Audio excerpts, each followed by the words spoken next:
Hey guys, welcome back. AuraBomb here, bringing you another live deck profile. This is take 2 for me because the first video I recorded was almost 45 minutes long of non-stop talking, and I didn't want that video to be that long. So we're going to try to condense this video, so if I talk fast, I apologize. But today, we're showcasing the Bancholillymon green deck, which I think is really cool. The whole idea of this deck is that you can attack with... Okay, Bancholillymon's ability is on deletion. You can return one of your opponent's suspended Digimon to the bottom of the deck, which means that your opponent is never going to want to attack this Digimon, because when they delete it, then they just go back to the bottom of the deck. And usually the only way to delete something like Bancholillymon is to attack it with one of your boss monsters, like your Megas or your level 7s, and that's kind of annoying for your opponent to deal with.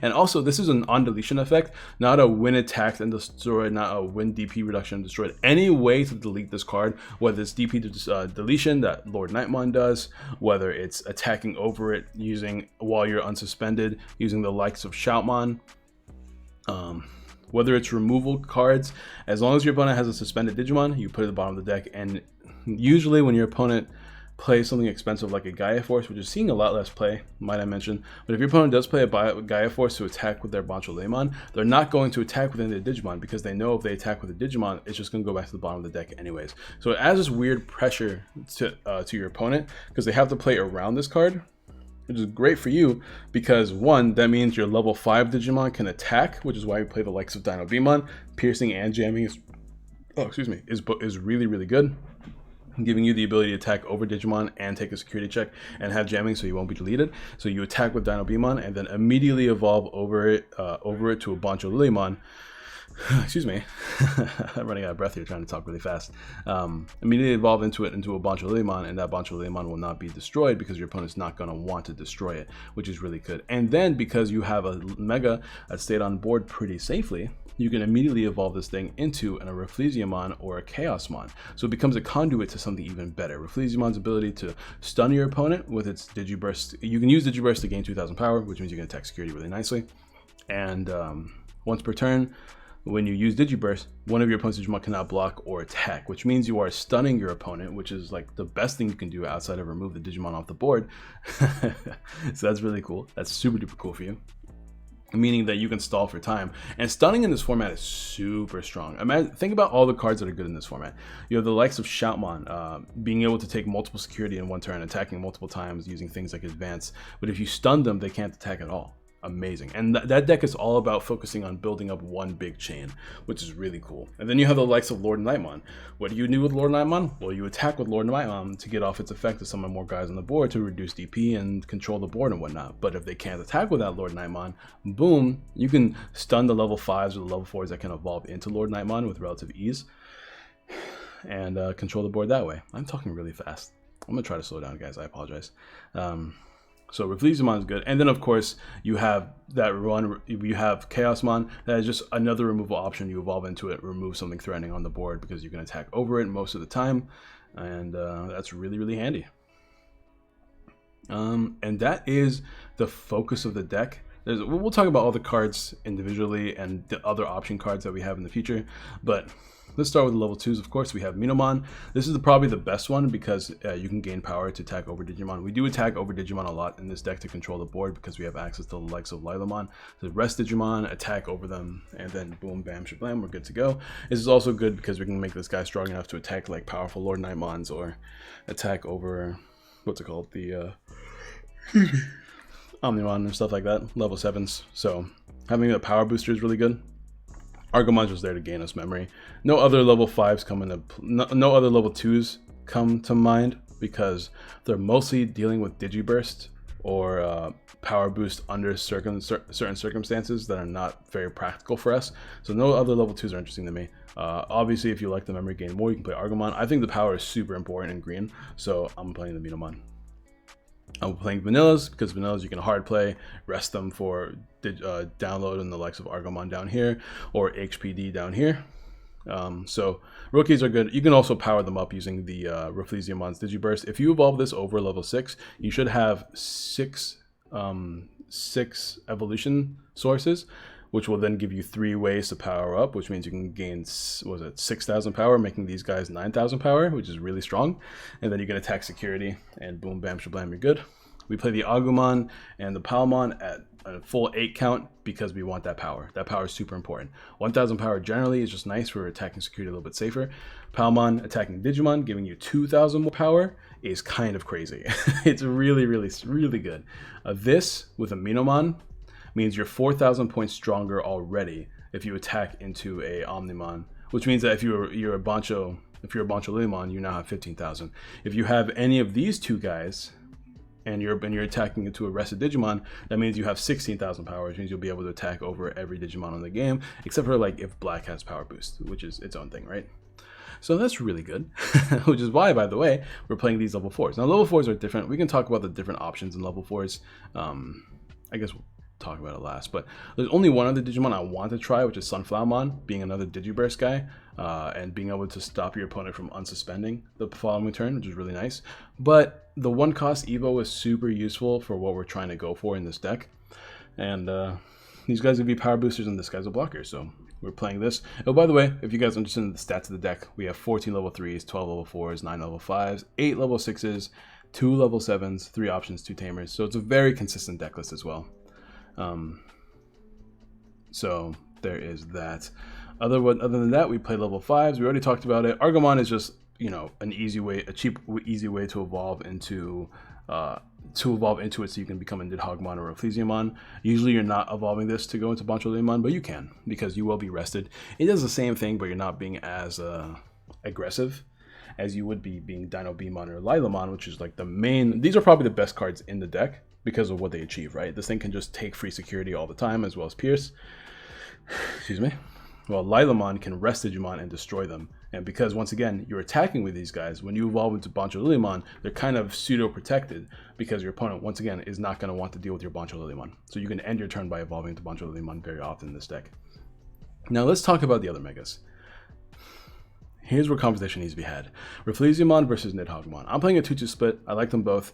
I think this is not the best format for Nidhoggmon. There's a lot less wide boards, a lot less, let's play a whole lot of rookies on the board, outside of exactly Lord Nightmon. But if you want to deal with Lord Nightmon, Rafflesiamon stunning is just as good because you can stop Lord Nightmon from attacking in general. So I think Nidhoggmon is amazing, busted, broken. It can clear boards. And one thing I do want to mention is that yesterday, I'm recording this on the 10th. So on the 9th, we did a stream. You can check that out on the YouTube channel, Digimon stream playlist. We did a 5-hour stream playing this deck. And this deck was taking souls, taking bodies, destroying left and right. This deck is kind of crazy. This is why I wanted to make this deck profile so badly, because it's such a good deck. Also, I guess while I'm promoting, we do have a stream. This is going to be uploaded on Thursday, which means that on Friday, we're going to be doing a 8-box 1.5 opening on the channel. Check it out. Hit that subscribe button and the notification bell if you guys want to check out that stream. We're going to be doing it here on YouTube. 8 boxes as soon as I get home from picking them up from the store. I think my store opens at 12 p.m. EST. So probably around like 2 p.m. EST, we're going to start streaming, maybe even earlier. Just going to start streaming as soon as I get home, honestly. So I don't have a time set in stone, but definitely hit that notification bell so you know when we start streaming. I'm super excited about it. Nidhoggmon is good. The problem with Nidhoggmon is that it needs a lot of factors, right? You need to have a your opponent has to have a bunch of rested Digimon or lower power Digimon. You then have to be able to evolve into Nidhoggmon while also having the full evolutionary chain full evolutionary chain on the board, like 2 to 6. So Nidhoggmon is really hard to pull off consistently in the current format and in decks in general. So because of the stunning that Rafflesiamon can give you, plus the fact that like in this format, tall Digimon are very rampant. Like tall Digimon give you like your whole strategy. Being able to stun the Digimon, even before it's like the tall Digimon, right? Even before it's a level 6. Like if it's a level 5 and it will evolve into a level 6, right? Being able to stun them so they can't attack or block is about as good as clearing a board in a lot of scenarios, because that means you can just win the following turn, right? Or at least put yourself in such an advantageous position that you can very easily win the following turn, or like in 2 or 3 turns from then. So if I were to, when I test this deck in the future, I'm probably going to play, instead of 2 Rafflesiamon and 4 Bancholillymon, I'm going to cut the Nidhoggmon altogether, play 3 Rafflesiamon, and maybe play like a 3rd Chaosmon. We are playing 2 Chaosmon. In the stream that we did, I was testing the Valder Arm one as well, playing 4 Digimon, because I like the fact that Bancholillymon can become rested and then Your opponent won't destroy it, and then you can just evolve into one of your level 7s or your Rafflesiamon, which is really cool in my opinion. But because we play 8 levels, because we play 8 level 6s and then 4 level 7s, they became really bricky. So we had to cut them down to 2 level 7s. But I would like to have maybe, this gives you 10 in total. 10's not a bad number. So I'm thinking maybe cut down the Nidhoggmon, play 3 Rafflesiamon, maybe a 3rd Chaosmon, or you could play a 3rd Whistling. I like Whistling a lot in this deck too. Whistling does the same thing where you can stun Digimon, but if you have a Digiburst guy on the board, it only costs you 4 instead of 6, and you can stun 2 Digimon. It's a really powerful card. That's on par with Puppetmon as far as stunning your opponent so that they won't win the following turn. Being able to stop 2 Digimon for only 4 memory if you have a Digiburst guy on board is really good. So Whistling's kind of nutty. It's kind of ridiculous. We're also playing 1 HPD limited, so we only play the 1. It's still really good. You know, evolve in Chaosmon for only 1 memory, kind of insane. And then we have Mimi, because Mimi is still pretty broken. One of the best memory tamers in the game. Being able to get you even more Digimon on board, so you can boost them up with Rafflesiamon or just attack for game, is kind of crazy. But that's gonna be the deck profile, guys. Let's go ahead and talk about the other options we can play in this deck list. I'm gonna be really quick with this one, but because I don't want this video to be too long, already shielded and everything like that. So don't forget to hit the like button if you haven't already, subscribed, share all the good jazz. Let's talk about other options, why you should and shouldn't play cards. As far as tamers go, don't like any tamers really. Not in this deck in particular, not for what the strategy we're going for. One card that is kind of cool is Mimi, because you can gain extra memory. But this just means that they're never going to attack you, like, ever, until they have a really big board. Which, in that case, you can play Mimi combined with Nidhoggmon, and then you have, like, a decent strategy. But that is, like, I'm trying to avoid combos. One thing that I noticed in the Tactimon video we uploaded the other day, and just, like, Digimon commentators in general, is that, well, it feels like the combo is so... Like, if you don't get the combo, you're going to lose. What if you break? What if you don't draw cards? Guys, we're still a Digimon deck, right? The point of the Tactimon video and the point of this video is that even if we don't get the full, like, oh, let's evolve into Donobimon, attack, become really strong, evolve into Bancholillymon, my opponent doesn't want to do anything, then we evolve into Rafflesiamon or Chaosmon, boom, win the game. That's not going to happen all the time, obviously. You're a card game. Card games mean you're not going to inherently get your combos every single time. The thing is that this deck is so inherently good because it plays so many inherently good cards that you don't care. It's just a combo that can achieve pretty consistently, might I add, but you can easily achieve it.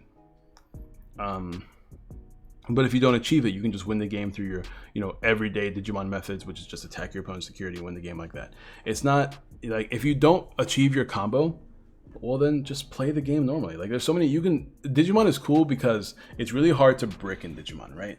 You can always just play cards with using your best judgment, play some high cost level 5s or 6s, using your best judgment, knowing when to play your cards, and then just winning the game around that. So if you don't get the combo, it's fine. You already have a lot of rookies. You have a piercer, you have a guy that can rest guys, you have like stall cards and whistling. Like, you have so many ways to win the game that I wouldn't worry about it. Same thing goes with Tactimon. Like, you have so many ways to win the game. You have so many control options, so many ways to attack in that deck. You're not too concerned about all the other things that go into the deck. So, something to keep in mind, something I wanted to mention because I saw a few comments like that. Anyways, I forgot what I was trying to say. Oh yeah, we were looking at all the option cards. As far as the other option cards that exist that are kind of cool, I like You Can't Actually Fly. It's kind of annoying because that means you have to have a level 7 in play. But if you can rest that level 7 and put it, you can do something really cool, right? You can trash a security card. You can attack the level 7 with Bancholillymon, delete yourself to put them in the bottom of the deck, and then also do a security for only 3 memory. And if you have Mimi on board, that means you can end your turn doing something else. That's kind of a really cool combo. But because that's too much combo to go with, I don't really like this card too much. So I'm not playing this card because, like, you have to have exactly 3 memory. You have to then play this card so you're at 0 memory, or 3 or more memory, I should say, and then you have to delete the level 7. You can't end your turn with this card because it's not great. So, like, you can use this card to spend the level 7, attack over it, just delete, take a security, and then attack over it, but you have to do that while having 3 or more memory. So that means you have to have, like, Mimi on the board and then actually find this card and then have Bancholillymon on board. That's too much you need at the same time for this card to be good, so I don't like this card very much. The only other tamers I do like, Flower Cannon or Needle Spray. I think I like Needle Spray more because Needle Spray, it lets you, as a security skill, lets you suspend and then put it back into your hand to use it.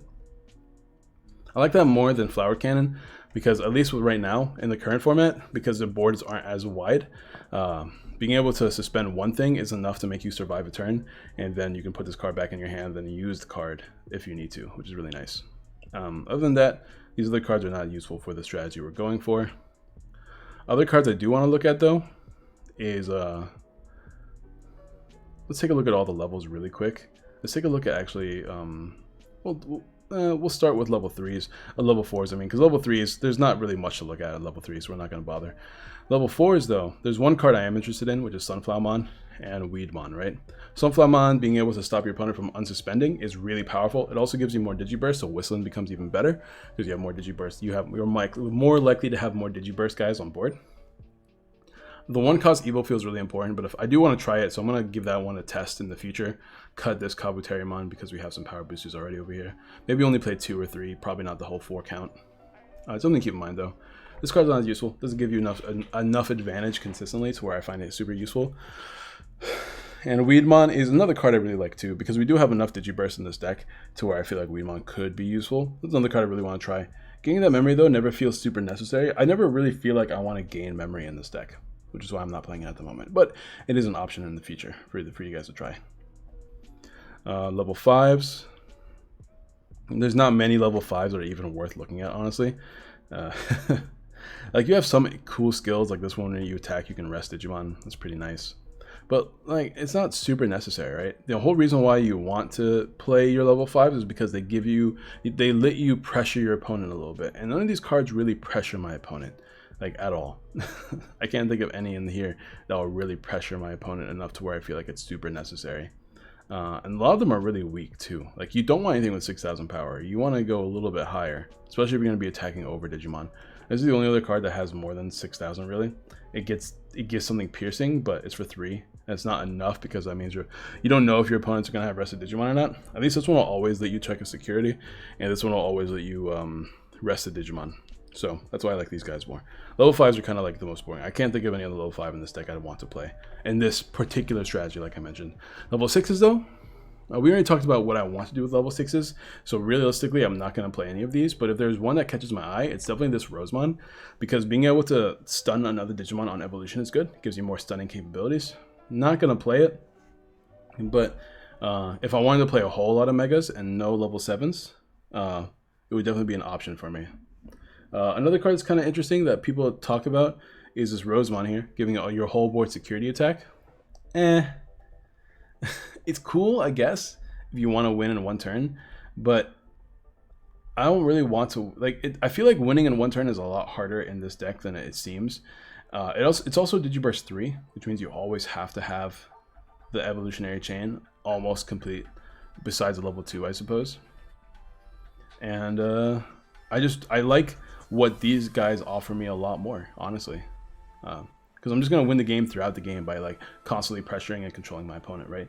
Winning the game in one turn feels super unnecessary, because, like, if you're trying to set up your board to win in one turn, your opponent's also setting up their board, so you're kind of like at odds at each other, like who's going to set up first, who's going to win the game first. Oh, I see what you're going for. You have Rosemon. I'm just going to delete your guys that will put you go into Rosemon, or make sure you have less Digimon on board so you can't take advantage of Rosemon, that kind of strategy. So that's why I don't like the Rosemon as much.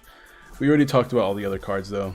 Chaosmon Valderarm. I was playing Valderarm to delete 2 Digimon at once, or delete 1 Digimon using its skill, but I kind of like what this guy gave me a little bit more, being able to constantly delete something as well as give me a security check and piercing, because you can easily make yourself stronger because of all the evolution sources that you have in this deck.